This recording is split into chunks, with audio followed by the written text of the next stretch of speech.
What's going on, guys? This is Empty Box, and today we're going to be talking about iRacing's big new feature, the new surface model, because it replaces the old surface models, the new one. Okay. Anyways, but what this is a fully dynamic racing line, as well as rubber buildup. You also have tire pickup in the form of marbles, which is a thing, and oh buddy, is it a thing! Ooh. You gotta be careful running through those marbles, as well as track heating from the cars themselves, as well as the sun beating down on the track, heating up that racing line, making that rubber that was on the track go from nice and sticky and super fast to, well, less than grippy.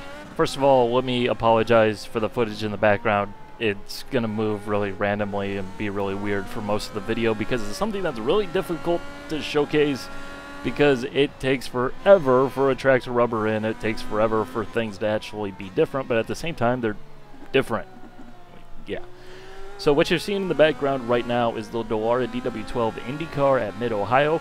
I chose this car specifically for my road course testing because this car doesn't have the version 6 tires, and pretty much everything else that I'm familiar with within iRacing on the road course side has been updated to those newer tires, so I wanted to get a better baseline as to what the surface model actually does. I did testing with 3 different track settings. You have 100 different settings. You can literally select 0 to 100 in increments of 1 if you really wanted to, but I tested out 0, 50, and 100. This was just single car testing. That's why it looks really goofy when you see the rubber in the corners later on, because what it actually does when you're in single car testing, it more or less just slathers the whole track in rubber, and that's that. Which I suppose is a compromise to enable you to test out different lines without having to literally do hours upon hours upon hours of driving, just trying to rubber in one line so you can test your setup. But that is something that is only offline and single car testing. When you go online into a practice session, basically, the predominant effect once you get into a session, into the meat of the session, is going to be where people are actually driving. So hopefully that explains that a little bit better. But in terms of driving the car, I will say this, there isn't a huge change at all. It doesn't feel all that different. It really isn't the big change I was expecting to experience within the road side of things. I will talk about ovals later. But, you know, I think that's largely down to the fact that the tracks don't seem to be dirty or, you know, dusty when they are in 0% track usage. It seems to be more or less 0 track usage is basically no rubber, but still clean, which I think is really why a lot of people are kind of confused why a track with no rubber is still actually fast, because it's not dirty, it's just no rubber. But the car's slightly unstable, I guess we'll say. You know, we'll give it a 5 basically down the middle as an average. But then I did the 50% track grip setting, track usage setting. At that point, you have a racing line that's in there. The track has been rubbered up. You know, the car is definitely more grippy at that state. It's faster to the tune of about a second a lap, in my experience. Admittedly, these aren't the best laps. I didn't spend the most time testing here, but it was definitely faster. It was more stable. You had more grip, particularly at low speed. I felt like it was a little bit easier to manage. But, you know, again, your mileage may vary. I'm not saying low-speed physics in iRacing are perfect now by any means, but it felt slightly different.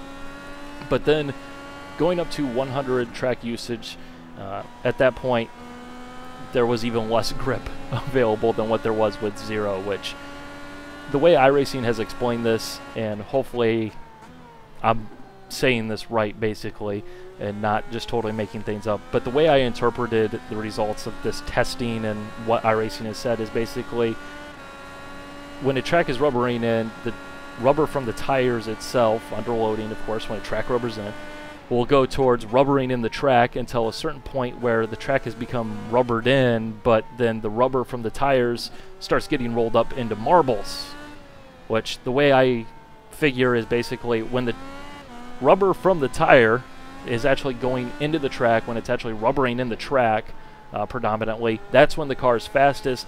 And then once you get beyond that to where the rubber is going to producing marbles predominantly, then the track actually starts going much slower.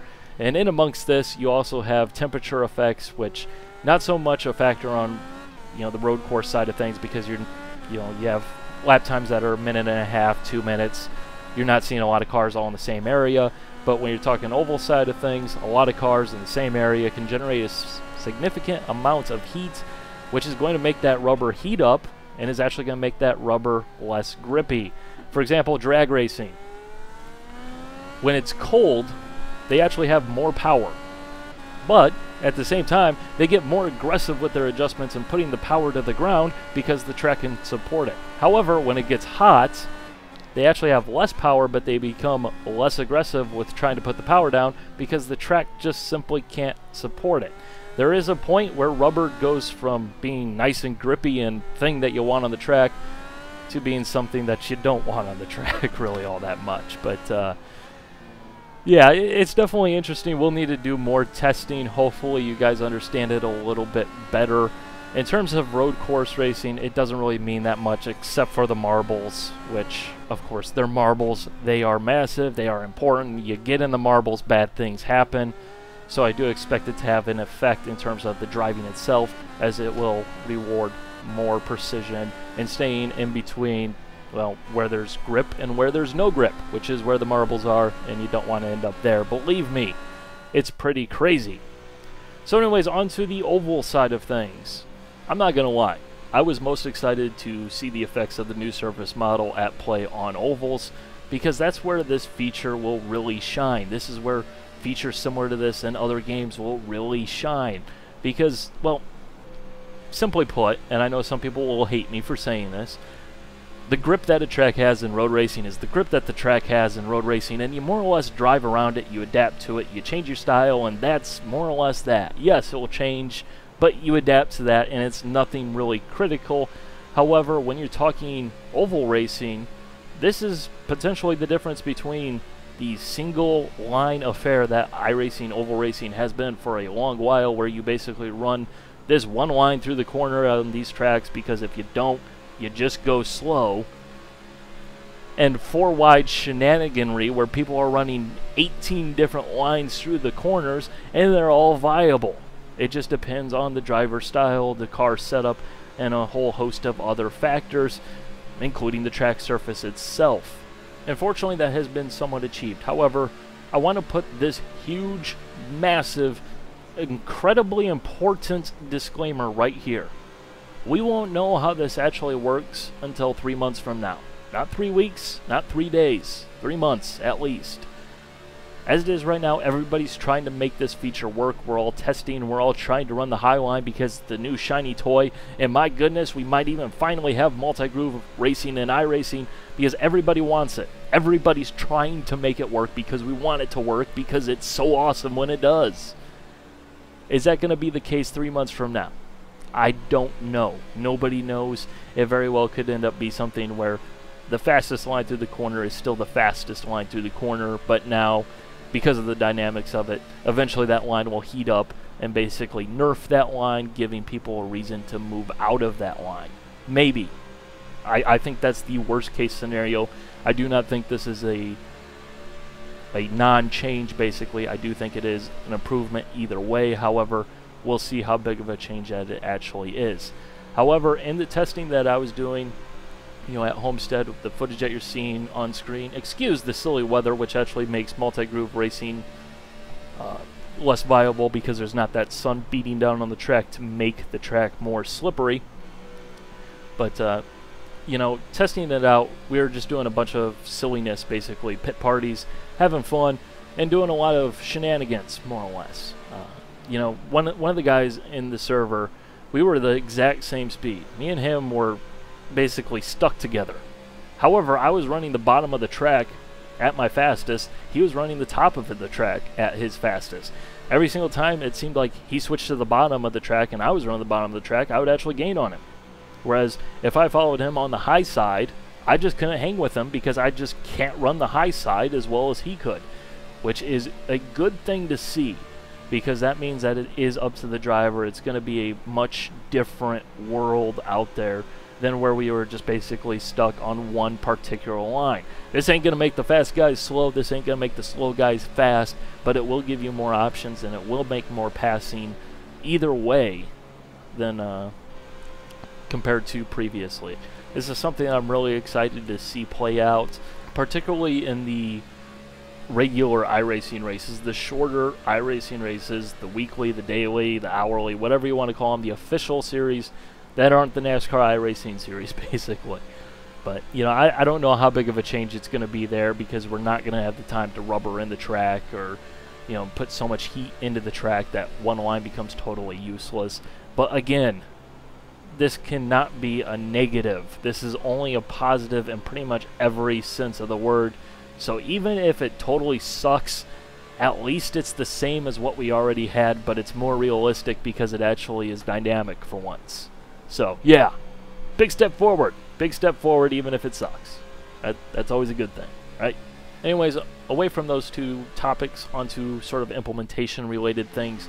First of all, there's no visual tire pickup. Tire pickup in terms of marbles is definitely modeled within the sim. However, you just won't see it on your tires in open-wheel cars for now. This is something that will probably be changing in the future. You might remember that we saw a preview that we weren't really supposed to see with this sort of thing happening, but it's not in yet. So, yeah, your tires are going to stay perfect even though they're not. Trust me, marbles definitely exist. Next up, if you do not run with the advanced shaders graphics option turned on, you will not be able to see any marbles on the track. This is done for performance related reasons. You can still pick up the marbles on your tires. It'll still affect you just the same.